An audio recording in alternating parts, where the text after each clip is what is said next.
Okay, this is my new Hugelkulture bed, and I just dug it down to about, I don't know, 16, 18 inches. And you can see I took some old rotted wood from my wood pile and put it in there. Next, I've got some willow branches that fell off the trees around the property. I'm going to put that in there next. Okay, now the willow branches are in there. Next will be a layer of horse manure, and I want it down deep like that because it's got a lot of weed seeds in it. And I'm hoping that the weed seeds will be too deep to grow. We'll see. Okay, now I've got a layer of horse manure. Next thing I'm going to do is water it with some rainwater captured from the roof here. Okay, so now I've got it good and wet, and Harvey the rabbit has come in to kind of show you what's going on here. But now I'm going to dig out, biointensive style, I'm going to dig out the soil to the right of it and move it on top of this bed here. It's got good topsoil I've built up with, manure and compost and stuff for about 8 inches, and then the rest is just clay, but I'm hoping that it'll all work in. Hey, stop digging there, I just put that there. Okay, so I've dug out the new hole, put all the dirt on top of that, so I'm going to call this my combination biointensive over the John Jevons book, How to Grow More Vegetables Than You Ever Thought Possible in Less Than You Can Imagine. I used to have 2 copies, but I like the original so much I gave away the old one. And then Square Foot Gardening as well, and then Hugelkulture, all put into one. So we'll see how it goes. Okay, we're repeating the process in the next bed. Going to do the same thing. You can see I got the wood and the sticks down at the bottom, and now I'll do the horse manure. Okay, I wanted to show you these rain buckets are pretty full.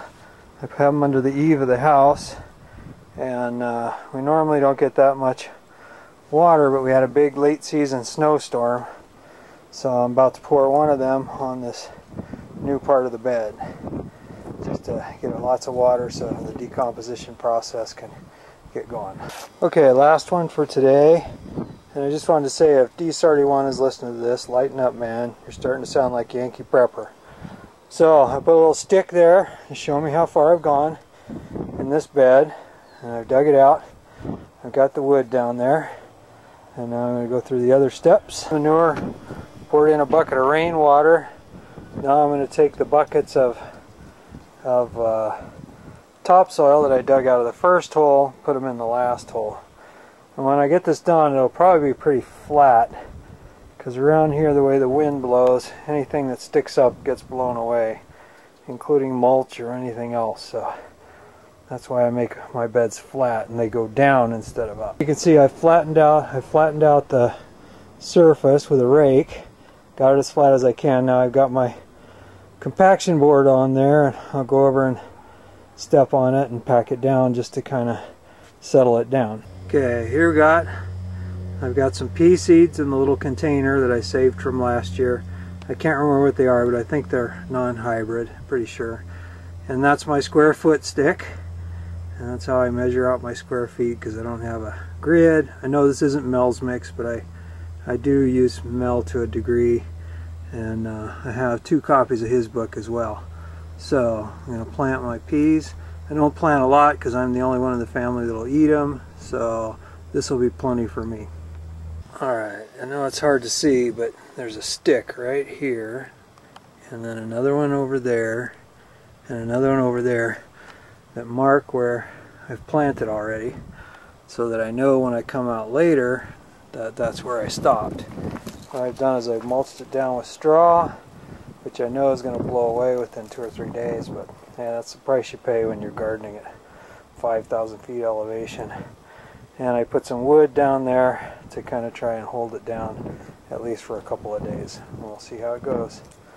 So, well, I'll talk to you later. Okay, I know that was supposed to be the end, but I found some boards and put some rocks on it to try and hold the hay in place, except where I planted the peas over there.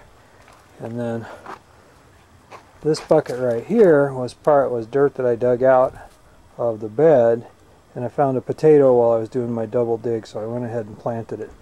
It's a little early, March 29th.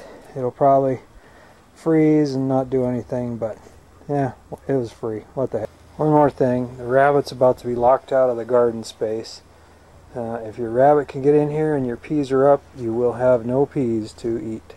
So he was about to be locked out and put back out into his yard with all the green grass he can eat, but not in the garden. Okay? Is that right, Harvey? What do you think?